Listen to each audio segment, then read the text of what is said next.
దేవుని మాటలు ఎండి బంగారాల కంటే విలువైనవి. దేవుని మాటలు మరణించే వారిని బ్రతికించేటువంటివి.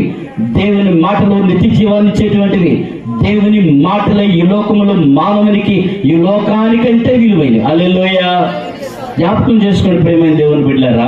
అయితే ఇక్కడ ఏమంటాడనంటే చూడండి, ఆ మాట అంటాడండి. ఏమంటాడనంటే ఇప్పుడు నేను చదివాను కదా, ఉండి వారితో కలిసి మెలిసి ఉన్న వారికి ఆశ కలదు, చచ్చిన సింహము కంటే బ్రతికి ఉన్న కుక్క మేలు కదా అని అన్నాడండి ఇక్కడ. అంటే సింహం గొప్పదా, కుక్క గొప్పదా అని అంటే సింహమే గొప్పది, కానీ అది చచ్చిపోయింది.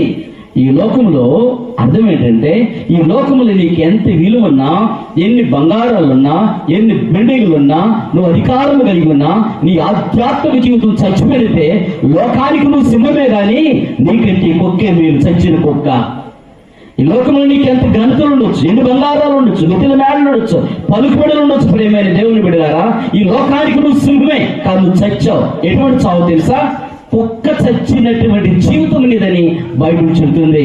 అంటే ఆత్మీయ స్థితి లేనటువంటి వాడు ఈ లోకంలో ఎంత ఉన్నతంగా ఉన్నా వాడు అని బైబిల్ చెప్తుంది, వాడు చచ్చిన కుక్కతో సమానుడు అని చెప్తుంది. ప్రేమైన దేవుని బిడ్డలారా, అయితే దీన్ని ఎవరు గ్రహిస్తారు?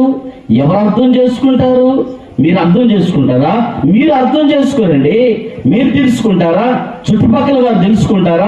అర్థం చేసుకోరు. ఏమంటారంటే ఆపోయే సార్లు అంటారు. ఒక రోజుకి ఏమిటో ఇప్పుడు నేను చెప్పే మాట రోజు అర్థమవుతాయి. ప్రేమైన దేవుని బిడ్డలారా, ఆ రోజు ఏమీ చేయలేము కదండి. ఏమంటారు కదండి, ఏమంటారు? పంచలు పెట్టేస్తారు, పాట పడతారు కదండి. ఆత్మ వెళ్ళగా, నీ పేరు ఆత్మ వెళ్ళిపోతే నీ పేరు శవం. ఆత్మ వెళ్ళిపోతే నువ్వు శవం. నీ పేర్లు 100 పేర్లు ఉండొచ్చు, నీ పేర్లు మంచి మంచి పేర్లు ఉండొచ్చు, నీవు శరీరంలో ఆత్మ నీ రోజు బయటికి వెళ్తానే నీ పేరు శవం. ఆత్మ వెళ్ళగా